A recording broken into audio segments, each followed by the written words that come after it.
이제 곧 고난 주간을 앞두고 있습니다. 우리를 위해서 하늘의 보좌를 버리시고 오신 예수님을 생각하면서 이 땅에 오신 예수님은 과연 어떤 모습으로 우리에게 비추어졌는가, 무엇을 전하려 하기 위함이었는가, 그러한 것들을 생각해 보고자 합니다. 오늘 읽은 구약의 이사야를 비롯한 선지자들이 전한 하나님의 그 메시지의 구체적인 내용의 핵심은 여호와의 종에 관한 것이었습니다. 그런데 이사야는 우리의 전한 것을 누가 믿었느냐라고 반문하고 있습니다. 이것은 사람들이 여호와의 종에 관한 선지자들의 메시지를 믿지 아니할 것을 역설적으로 표현한 것입니다. 물론 이는 사람들이 선지자들이 증거한 여호와의 종에 대한 모든 예언을 믿지 아니할 것을 말한 것은 아닙니다.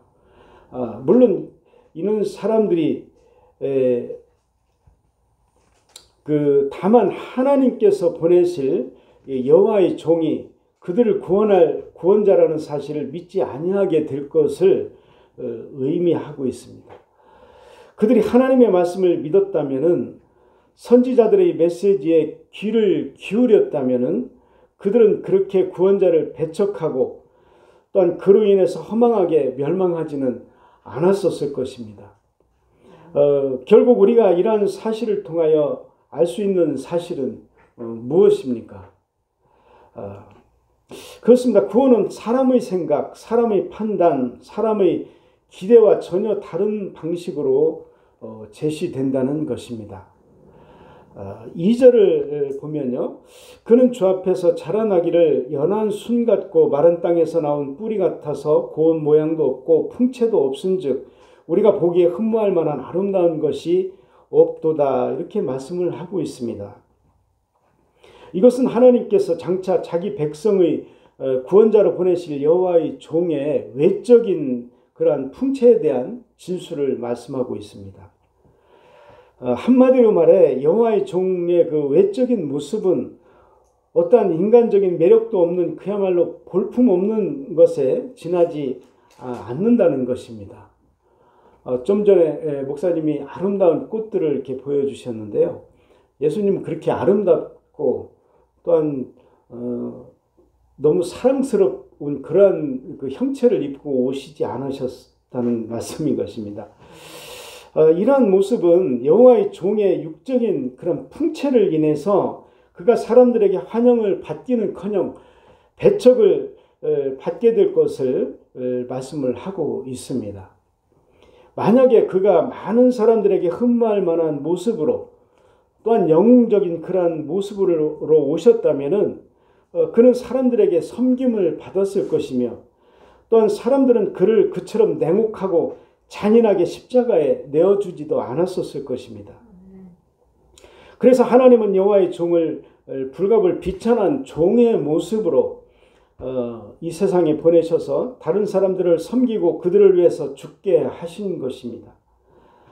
우리가 3절을 보면요, 그는 멸시를 받아서 사람들에게 버림을 받았으며 간구를 많이 겪었으며 질고를 아는 자라, 마치 사람들이 그에게서 얼굴을 가리는 것 같이 멸시를 당하였고 우리도 그를 귀히 여기지 아니하였다라고 하고 있습니다.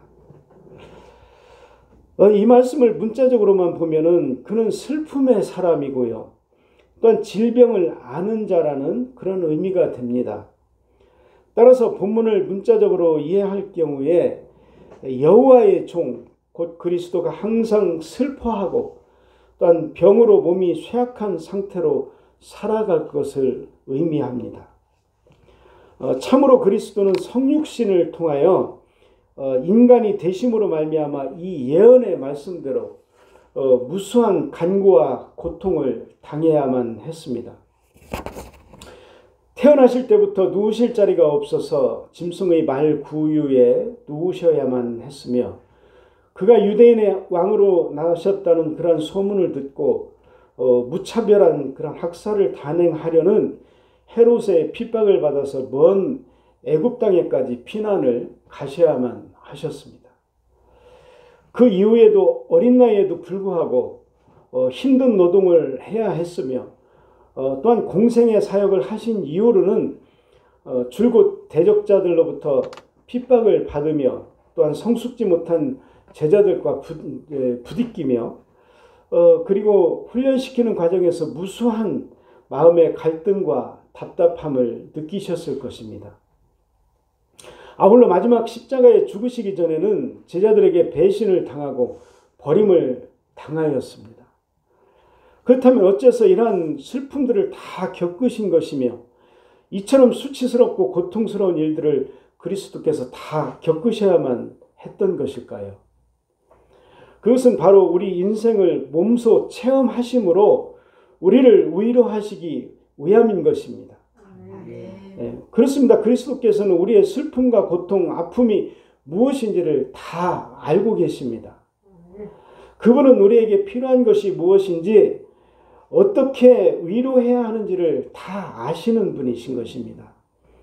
그러므로 여러분이 삶 속에서 어려움 가운데 처할 때에 그리스도를 바라보며 도움을 요청하시기를 바랍니다. 아멘. 그리스도께서는 결코 여러분을 괄시하시지도 또한 외면하지도 않으실 것이며 우리의 마음과 심령에 한없는 위로를 채워주시며 우리에게 가장 필요한 것을 가장 적절하실 때에 공급해 주실 것입니다. 4절과 5절은 여호와의 종이 당하게 될 고난의 성격을 말하고 있습니다. 여기서 선지자는 여호와의 종은 우리의 질고를 지고 우리의 슬픔을 당하였다라고 하였습니다.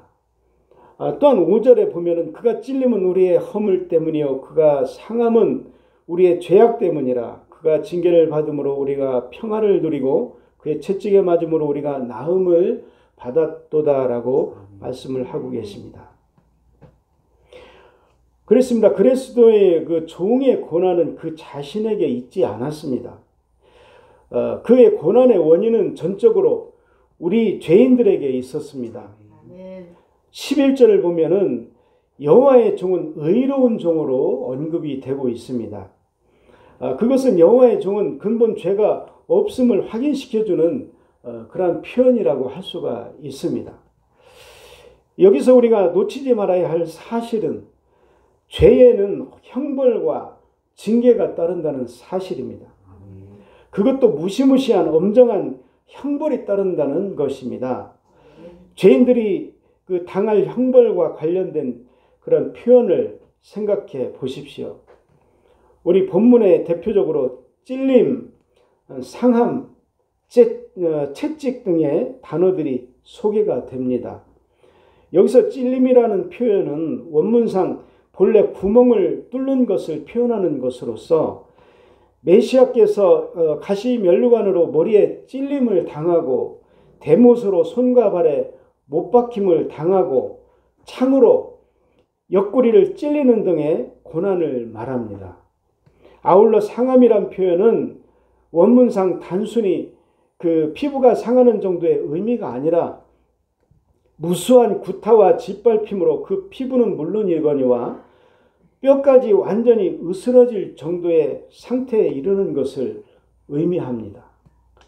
그리고 채찍은 그리스도께서 십자가를 지시기 전에 로마 군병들이 가한 형벌로 가죽끈으로 그 몸을 내리치는 것뿐만 아니라 그 가죽끈에 동물의 뼈나 날카로운 납을 달아서 등을 내리치는 것을 말합니다. 당시 기록에 의하면 이러한 채찍질이 가해질 때에 제수들의 피부는 물론 뼈를 긁어내고 내장이 터져 나와서 죽기까지 한다고 말하고 있습니다. 이러한 표현들은 그야말로 상상만 해도 끔찍하고 처참한 일이 아닐 수가 없습니다.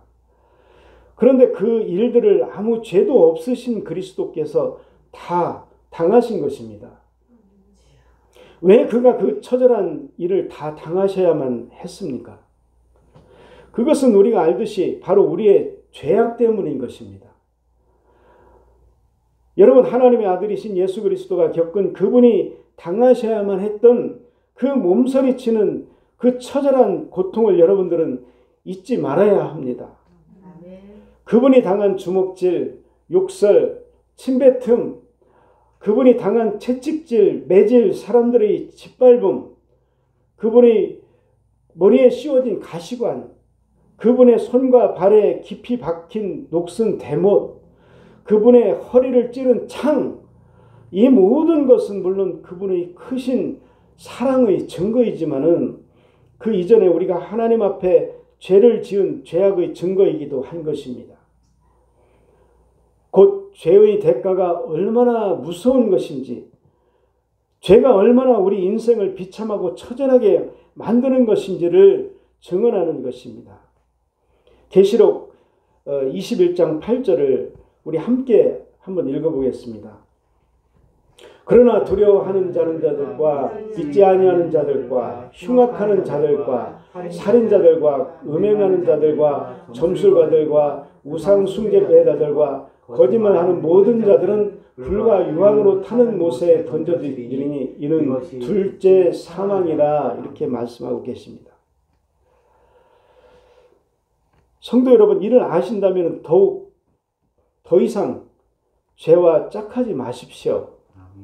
죄를 가까이 하는 것은 결국 여러분 곁에 창과 못, 가시와 채찍을 두는 것이나 마찬가지이며 주님을 다시 십자가에 못 박는 것이나 다름이 없음을 기억하시고, 또한 하나님은 이같이 엄히 경고하고 계시는 것입니다.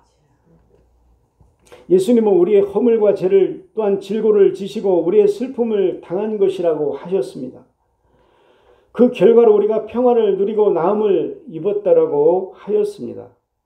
우리는 인류의 시조인 아담과 하와에게서 비롯된 그런 죄악의 범죄로 말미암아 하나님께서 언약을 맺은 모든 것을 깨뜨림으로 말미암아서 인간에게는 죽음이 찾아왔고, 모든 사람이 죽음에 이를 질병에 걸려서 허덕이다가 마침내 죽어가야 하는 비극적인 삶을 살아야만 하는 것입니다. 또한 죄는 인간의 마음에 하나님의 심판에 대한 공포를 유발하였습니다. 하나님은 죄를 용납하지 않는 공의로운 하나님이신 것입니다. 하나님은 사랑의 하나님이시기 때문에 그에 따른 하나님은 공의의 하나님이신 것입니다. 그러므로 죄인은 필연적으로 공의로우신 하나님의 심판에 대한 두려움을 갖게 마련인 것입니다. 그런데 그리스도께서는 이러한 인간들의 모든 허물과 죄악을 다 짊어지시고 십자가에서 죽으신 것입니다. 따라서 그리스도의 십자가를 의지하는 자는 더 이상 죄인으로 여겨지지 아니하고 의인으로 여김을 받습니다. 말하자면 인간의 가장 근원적이고 고질적인 질병의 죄를 치유받게 된 것이고요. 또한 사망에 이르지 않게 되었을 뿐만 아니라 더 이상 죄인이 아니기 때문에 하나님의 심판의 공포로부터 벗어나 참된 평화도 누리게 된 것입니다. 아멘. 하지만 요한복음 11장 25절에는 이렇게 말씀을 하고 계십니다. 예수께서 이르시되 나는 부활이요 생명이니 나를 믿는 자는 죽어도 살겠고라고 말씀을 하고 계십니다. 이 말씀처럼 그리스도는 부활이요 생명이시기 때문에 그를 믿는 자는 죽어도 다시 살게 되는 것입니다. 그리스도의 십자가를 의지하는 자는 죄를 완전히 해결을 받고 또한 사망과 심판의 공포로부터 완전히 자유롭게 되는 것입니다. 우리 베드로전서 2장 24절을 보면요. 친히 나무에 달려서 그 몸으로 우리 죄를 담당하셨으니 이는 우리로 죄에 대하여 죽고 의에 대하여 살게 하려 하심이라. 그가 채찍에 맞음으로 너희는 나음을 얻었다라고 말씀을 하고 계십니다. 이 말씀처럼 예수님의 우리를 향한 한없는 은혜로 우리는 죽을 몸에서 죄에 대하여 죽고 의에 대하여 사는 자가 되었고 사망의 매인 자에서 생명으로 다시 사는 하나님의 자녀가 된 것입니다. 7절을 보면요. 그가 곤욕을 당하여 괴로울 때에도 그의 입을 열지 아니하였음이며 마치 도수장으로 끌려가는 어린 양과 털 깎는 자 앞에서 잠잠한 양 같이 그의 입을 열지 아니하였도다. 이렇게 말씀을 하고 계십니다. 이는 고난에 대하여 여호와의 종 곧 그리스도의 자세를 예언한 것으로 고난을 당할 때 침묵하며 그 고난을 기꺼이 감수하셨다라는 것입니다. 이미 주지하였다시피 그리스도는 죄가 전혀 없으신 분입니다. 그럼에도 불구하고 그는 곤욕을 당하시고 십자가에 못 박혀 죽임을 당하셨습니다.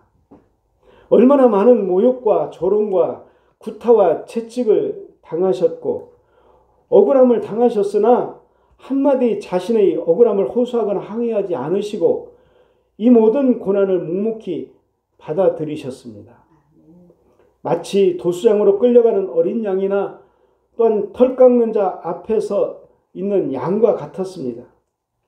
죽기 위해 끌려가는 자신의 처지가 어떻게 될지 알면서도 잠잠하였다라고 말씀하고 계십니다.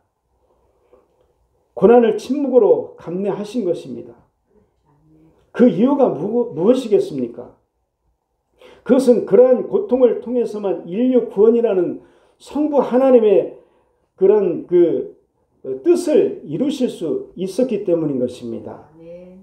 그렇습니다. 그리스도는 우리 인생을 사랑하사 구원하기 위해서 당하지 않아도 될 그러한 고난을 당하시되 침묵으로 묵묵히 그 모든 것을 감내하신 것입니다. 그러므로 성도 여러분, 설령 우리가 억울한 일을 당해도 하나님의 뜻을 위해서 침묵해야 한다면은 침묵하십시오. 우리가 히브리서 12장 3절과 베드로전서 2장 19절을 우리 같이 한번 읽어보겠습니다. 너희가 피곤하여 낙심하지 않기 위하여 죄인들이 이같이 자기에게 거역한 일을 참으신 이를 생각하라. 부당하게도 고난을 받아도 하나님을 생각함으로 슬픔을 참으면 이는 아름다우나 이와 같이 말씀하고 계십니다. 그러므로 우리 시각에 불합리한 일을 당한다 해도 그것이 그리스도의 고난에 동참하며 은혜로운 그런 결과를 초래하는 일이라 하면은 그리스도께서 그리 하신 것처럼 묵묵히 참고 인내하시기를 바랍니다. 아멘. 하나님은 여러분의 사정을 헤아리실 뿐만 아니라 여러분의 진실을 아시며 진실보다 더욱 값진 여러분의 보배로운 인내를 아시고 여러분의 삶을 축복된 것, 참으로 그리스도의 뜻에 부합된 영광스러운 삶을 살도록 인도하여 주실 것입니다. 8절을 보면요. 그는 곤욕과 신문을 당하고 끌려가셨으나 그 세대 중에 누가 생각하기를 그가 살아있는 자들의 땅에서 끊어짐은 마땅히 형벌받을 내 백성의 허물 때문이라 하였으리요. 이와 같이 말씀을 하고 계십니다.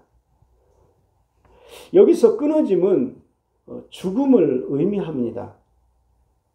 그러므로 본문은 그리스도께서 고난을 받으시고 죽으신 것이 마땅히 형벌받을 하나님의 백성의 허물 때문이었지만은 이것은 사람들이 이해하지 못하였다는 의미인 것입니다.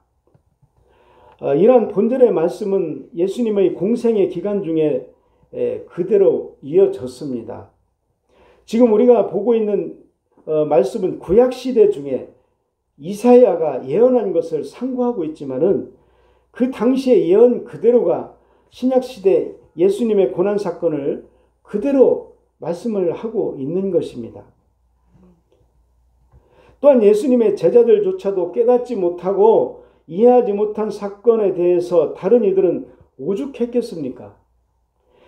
심지어 당시 사람들 중에는 예수님을 죄인으로 보는 많은 사람들이 있었으며 오히려 종교 지도자, 바리새인 또한 제사장들조차도 예수님의 고난과 죽음에 백성을 선동하고 또한 자신을 하나님의 아들로 내세우는 허무맹랑한 신성 모독자로 생각하며 예수님의 죽음에 대해서 그 이상으로는 생각하지 못하였던 것입니다. 그러나 이 시대를 살아가는 우리 성도 여러분은 예수님의 십자가 구원 사건에 대하여 어떤 의미를 지니고 있습니까? 이러한 질문에 대해서 마태복음 16장 16절에는 시몬 베드로가 대답하여 이르되 주는 그리스도시요 살아계신 하나님의 아들이시니이다. 이렇게 말씀을 하고 있습니다. 성경이 가르친 것처럼 예수님은 그리스도이시며 살아계신 하나님의 아들이시라고, 또한 그분의 죽으심은 다른 무엇도 아닌 궁극적으로 나의 죄 때문이며 나의 죄를 속하시기 위한 은혜로운 대속의 죽음이라고 고백할 수 있는 우리 모든 성도들이 다 되시기를 바랍니다. 9절을 보면 그는 강포를 행하지 아니하였고 그의 입에는 거짓이 없었으나 그의 무덤이 악인들과 함께 있었으며 그가 죽은 후에 부자와 함께 있었도다라고 말씀을 하고 계십니다. 본문은 그 의미가 좀 모호한 면이 없지 않지만은 전체적으로 그리스도께서 죽어서 무덤에 장사되실 것을 예언한 것이 분명합니다. 그렇다면 여기서 우리가 생각해 볼 것이 있습니다. 그것을 어째서 무죄하신 그리스도께서 무덤에 장사되어야만 했냐는 것입니다. 왜냐하면 그리스도는 하나님의 아들이 아닙니까? 그런 하나님의 아들이 죽어서 무덤에 장사되어진다는 것은 상식적으로 이해하기가 어려울 수가 있습니다. 하지만 그리스도는 분명 하나님의 아들로서 곧 하나님이셨음에도 불구하고 죽어서 무덤에 장사가 되었습니다. 물론 그리스도는 하나님이셨기 때문에 곧 결코 죽을 수가 없는 분이시기 때문에 장사된 지 3일 만에 다시 살아나셨습니다. 즉 인간들이 최고의 두려움을 그리스도께서도 함께 경험하신 것입니다. 그렇습니다. 하나님은 인간에게만 죽는 것을 경험하게 하시지 않았습니다. 하나님은 당신의 아들도 인간과 같이 죽음을 경험하게 하신 것입니다. 그러나 그리스도는 장사된 지 3일 만에 다시 살아나심으로 무덤을 흑암과 절망의 처소가 아닌 잠시 쉬시는 그러한 안식의 자리로 만드셨습니다. 왜냐하면 그리스도께 속한 자는 그리스도께서 다시 사신 것처럼 마지막 때에 다시 살게 될 것이기 때문인 것입니다. 오늘 말씀을 정리하면서 구약에서 이사야가 예언한 예수님의 십자가 사건을 가까이서 본 베드로는 이렇게 성경에서 이야기합니다. 베드로전서 2장 23절과 25절을 우리 다 같이 한번 읽어보겠습니다. 욕을 당하시되 맞대어 욕하지 아니하시고 고난을 당하시되 위협하지 아니하시고 오직 공의로 심판하시는 이에게 부탁하시며 친히 나무에 달려 그 몸으로 우리 죄를 담당하셨으니 이는 우리로 죄에 대하여 죽고 의에 대하여 살게 하려 하심이라. 그가 채찍에 맞음으로 너희는 나음을 얻었나니 너희가 전에 양과 같이 길을 잃었더니 이제는 너희 영혼의 목자와 감독 되신 이에게 돌아왔느니라. 다시 돌아왔다라고 말씀을 하고 계신 것입니다. 결국 우리가 우리의 죄 때문에 십자가에 고난받으신 예수님을 통하여 전에 알지 못하여 길을 잃은 양처럼 살아왔으나 이제는 너희 영혼의 목자와 감독이 되신 이에게 돌아왔다는 것입니다. 이것은 오래전에 이사야가 구약시대에 장차 오실 예수님을 우리에게 말씀을 예언하신 것인데 그 예언이 조금도 다른 것이 없이 그대로 예수님 시대에 신약의 시대에 와서 이루어졌다라는 사실입니다.